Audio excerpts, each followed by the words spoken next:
If your selection edges in Photoshop look jagged, rough, or too sharp, don't worry.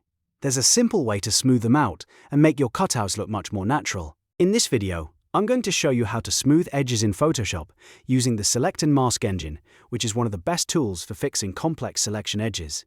If this tutorial helps, make sure to like this video and subscribe for more quick Photoshop tips and tutorials.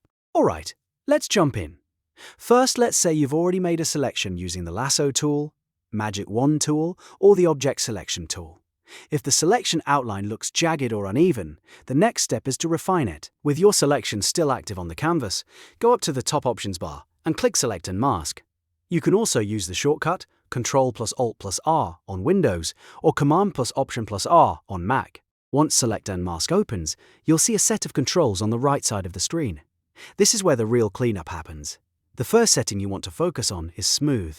Drag the Smooth slider upward to help iron out small bumps and sharp zigzag edges along the boundary. Usually, a value somewhere between 5 and 15 works well, but the exact amount depends on how rough the selection is. Next is Feather. Feather adds a tiny amount of blur to the edge, which helps blend the cutout into the background more naturally. You don't want to overdo this, because too much feathering can make the selection look soft or blurry.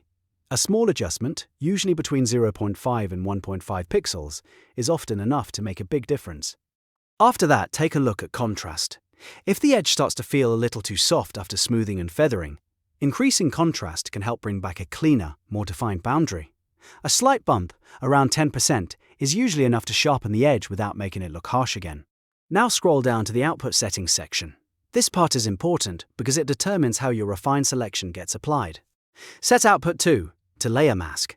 This is the safest and most flexible option because it lets you keep the original image intact while applying the smoothed edge non-destructively. Then click OK to confirm the changes. And that's it. Your selection edges should now look much smoother, cleaner, and more professional. This method is especially useful for hair, objects with uneven outlines, and any selection that needs a more polished finish. If you want, you can always go back and fine-tune the mask later without destroying your original image. If this Photoshop tip helped you out, hit the like button, subscribe to the channel, and turn on notifications so you don't miss the next tutorial. Thanks for watching, and I'll see you in the next one.